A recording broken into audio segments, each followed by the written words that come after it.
The Trade Union Congress TUC has described as unacceptable Vice President Yemi Osinbajo's suggestion on the new minimum wage. The naira yesterday appreciated to 368 naira per dollar at the parallel market.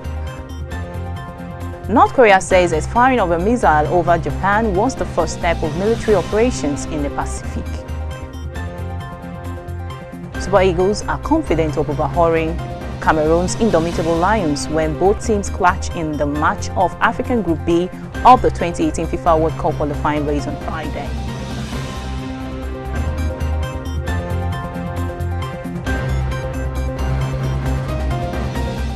Good day and welcome to African Broadcasting Network News. I am Ugali Mafuru.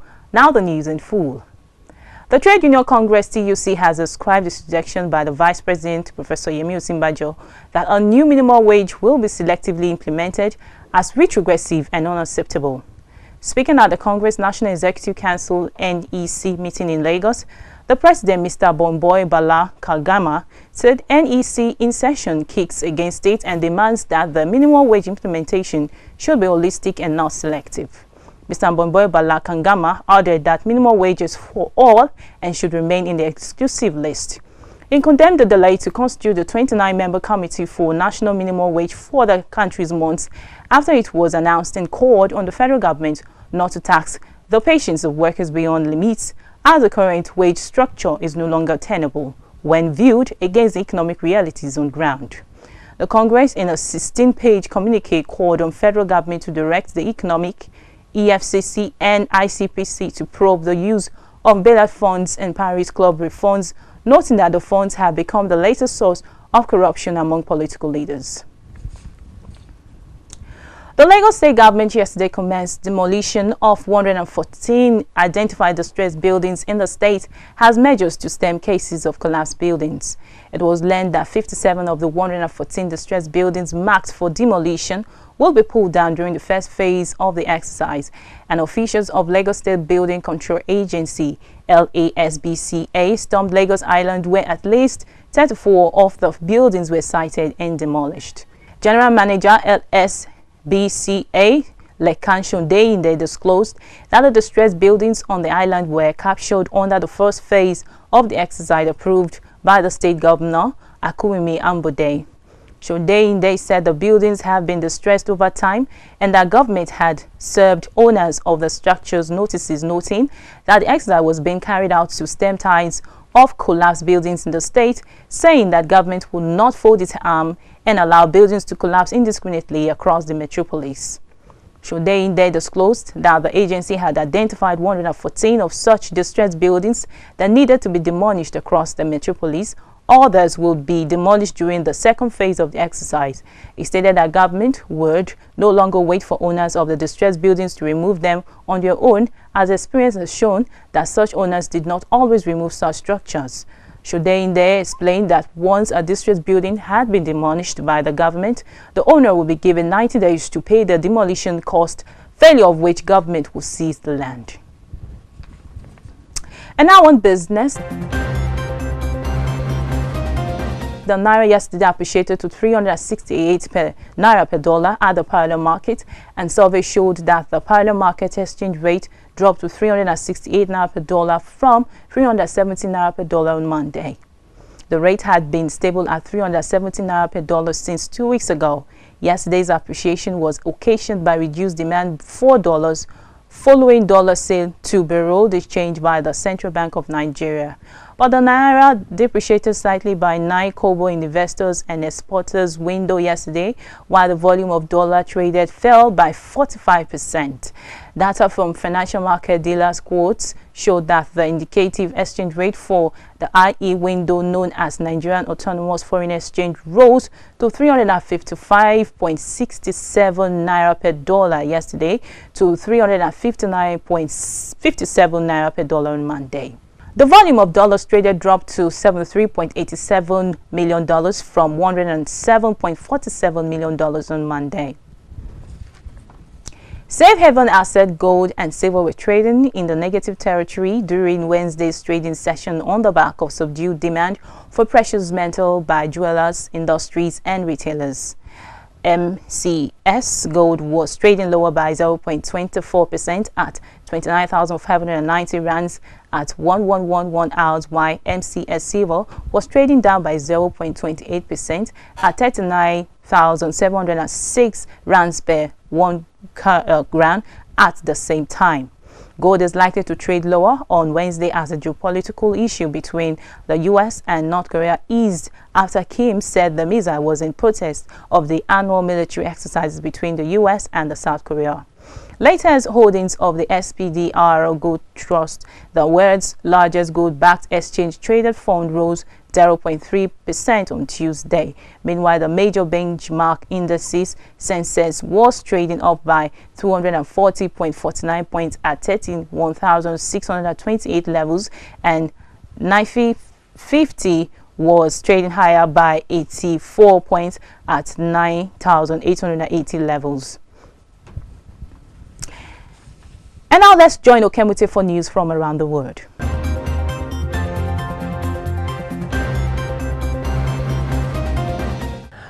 Thank you, Gali. Zimbabwean President Robert Mugabe's ruling ZANU-PF party has called for a march and rally in Harare on Wednesday to show solidarity with under-fire First Lady Grace Mugabe, who received condemnation after a South African raft. Grace allegedly assaulted 20-year-old South African model Gabriella Angels with an extension cord 2 weeks ago and severely injured her after she found her with one of her sons, Belal Mine Shatungal, at a hotel in Santon. Following a police report by Angels, the First Lady was granted diplomatic immunity by South African authorities in a move that was criticized by human rights organizations in both Zimbabwe and South Africa. ZANU-PF's political commissaire for Harare province, Shedrack Machia Mombe, says the procession would culminate in a rally at the party's headquarters in downtown Harare. President Mugabe and his wife were expected to address the ZANU-PF supporters, who were reportedly said to be drawn from all the country's provinces. Somalia says not to join the boycott of Qatar meets pressure from the United Emirates and Saudi Arabia. Saudi Arabia and the United Arab Emirates have offered the government in Mogadishu an additional 68 million euros to join the boycott of Qatar, but the Somalia president has sided with Qatar. Somalia has maintained good relations with Qatar despite Saudi Arabia. The UAE, Egypt and Bahrain continue to demand that Mogadishu break off relations with Doha.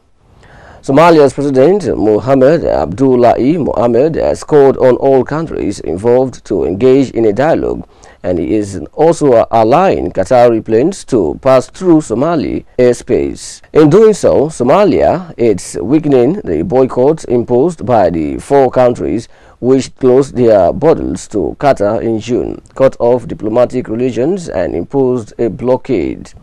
The Gulf crisis is now affecting Africa after Saudi Arabia called on a number of countries, including Somalia, to join its boycott of Qatar. They have accused the Qatari government of supporting terrorist organizations and demanded that they sever all ties with the Muslim Brotherhood. However, His Highness the Emir Sheikh Tamim bin Ahmad Al Thani has insisted on maintaining Qatar's sovereignty. Tensions also remain high because the UAE is exerting more influence in the regions of Somaliland and Puntland. Both regions have declared their independence. However, the government in the Mogadishu still considers them part of Somalia. Venezuela's new Constituent Assembly has voted to put opposition leaders on trial for treason. More on these after the break. Do stay with us.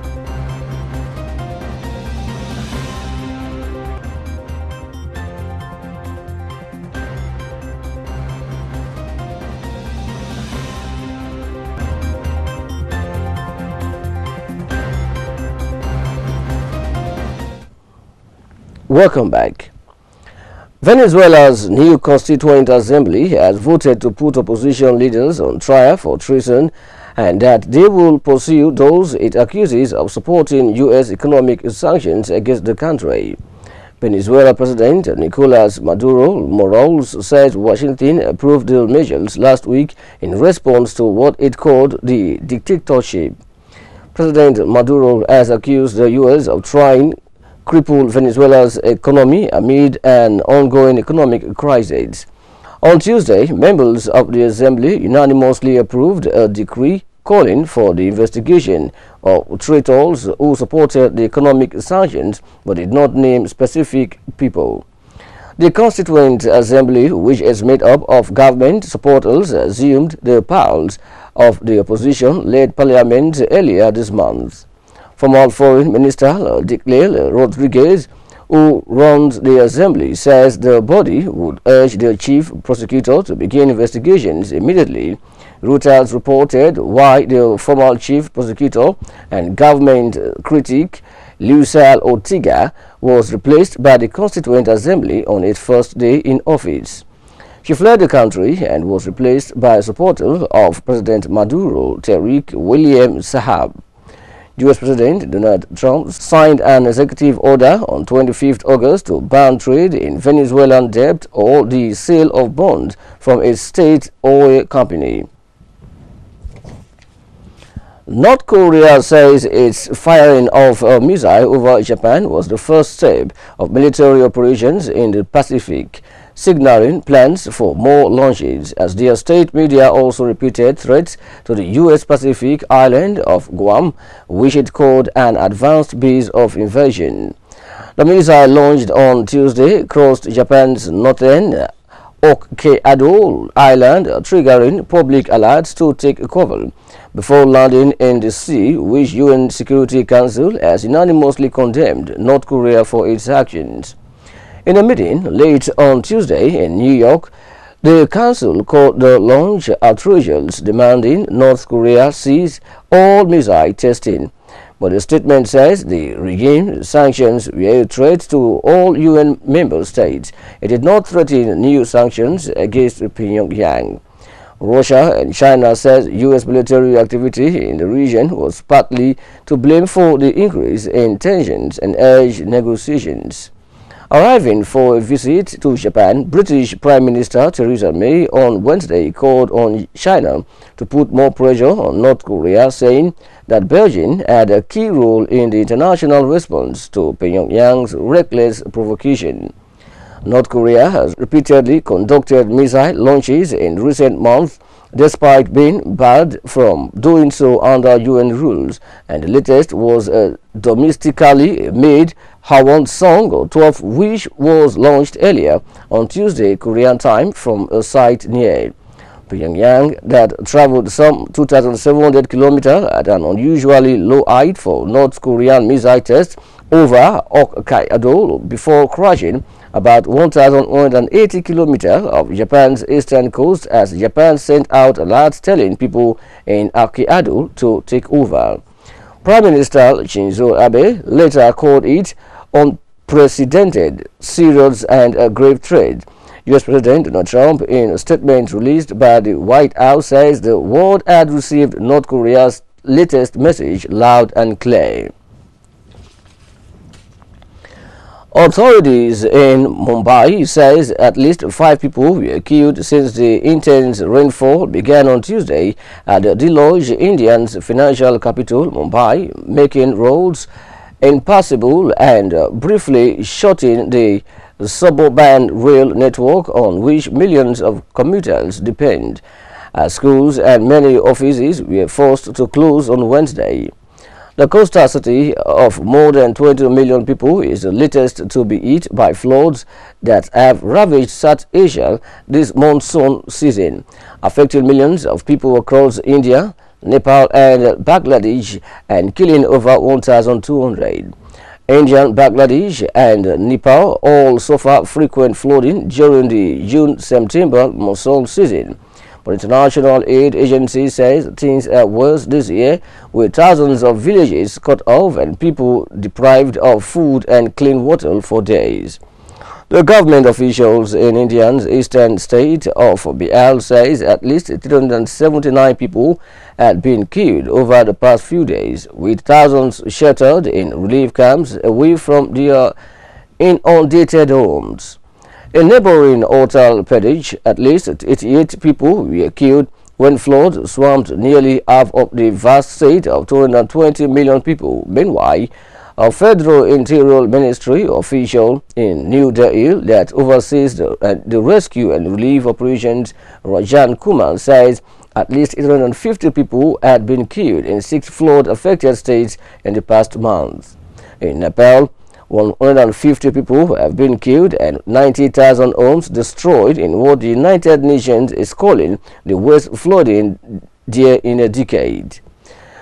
Crops on 10,583 hectares have been washed away, while another 600,587 hectares of farmland have been partially damaged. According to the disaster ministry, in a big blow to the farm-dependent country, which lost around 1 million tons of rice in flash floods in April. Now let's join Anna for some sports news.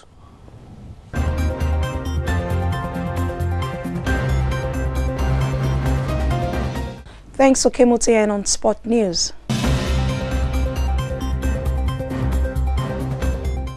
Nigeria Super Eagles are confident of overhauling Cameroon's indomitable Lions when both teams clash in perhaps the biggest match of African Group B of the 2018 FIFA World Cup qualifying race on Friday. Nigeria, having won the last 3 encounters between both nations at senior level and at a time when they are fully committed to establishing an unassailable lead in the pool. Cameroon won the African title in Gabon earlier in the year, a championship for which Nigeria failed to qualify, and then took 3 big games under their belts at the FIFA Confederation Cup in Russia in the summer. Nigeria's side ready to race to the occasion in front of the partition home crowd at the Godswill Akpabio International Stadium. The Lions will derive little comfort from glancing at the Group B table, on which they lag behind Nigeria with as many as 4 points, and also realize they have never beaten Nigeria in a World Cup qualifying match played in Nigeria. Team captain Mikel John Obi is at the head of 22 players who were in the Akwa Ibom state capital for the big encounter with the only Cyprus-based Abdullahi Shehu and Russia-based Aaron Samuel still expected at the ABN Meridian Hotel. And on tennis, 5-time US Open champion Roger Federer survives an opening round scare to battle past American teenager Francis Tiafoe in 5 sets at Flushing Meadows to book his place in the second round at the US Open.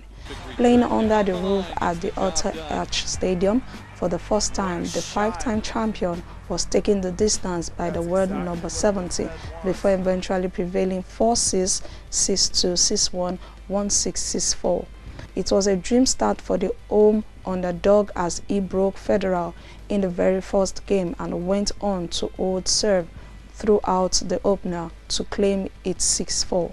Federer performance saw questions raised over his fitness just 2 weeks after he pulled out of the Cincinnati Masters with a back injury as he dropped a set in the first round match at the Flushing Meadows for the first time since 2003. The Australian Open and the Wimbledon champion quickly bounced back, taking him an hour to turn things around with convincing victories in the next 2 sets. The quickest set of the match saw Tiafoe force a decider as he railed in the fourth to win 6-1 in just 24 minutes, failing to force a tie-breaker after 1 break apiece in the final set. Federer, who is looking for his first US Open title since 2008 and his 3rd Grand Slam of the year, will take on either Blaise Keveshino or Mikael Yosnin in the next round. Still on sport, the Nevada State Athletic Commission has issued a 2-month medical suspension to Conor Mcgregor after his technical knockout loss to Floyd Mayweather in the boxing ring last weekend. McGregor, who has been suspended from competition through October 26th and is to refrain from contact until October 11th. The suspension might, which is a standard regulatory practice in the combat sport and draws the public attention, has no impact on his next fight. The 29-year-old UFC champion drew praise for his professional boxing debut against Mayweather, who surpassed Rocky Marciano's landmark undefeated boxing record of 49-0 and retired immediately after the fight received no medical suspension from the commission. The UFC and McGregor have not yet announced his next bout. The promotion has a pay-per-view event scheduled on December 30th in Las Vegas, which is one possible date for McGregor return to Octagon. That's it on our sport bulletin. Let's join Ogali for the top story. I am Anna Olutayo.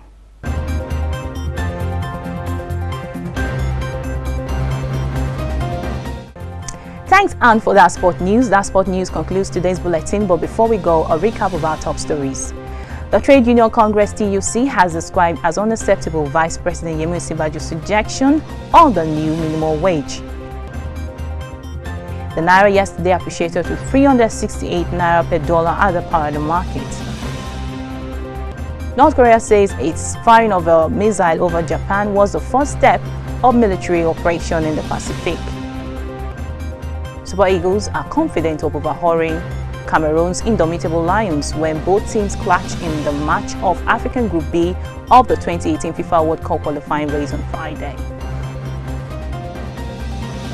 Thanks for watching. You can follow us on our social media platform by visiting our website www.abnchannel.net. Follow us on Twitter at ABN Channel, like us on Facebook at ABN TV, and also kindly subscribe to our YouTube channel at African Broadcasting Network. I am Ogale Mafuru, and do have a wonderful day.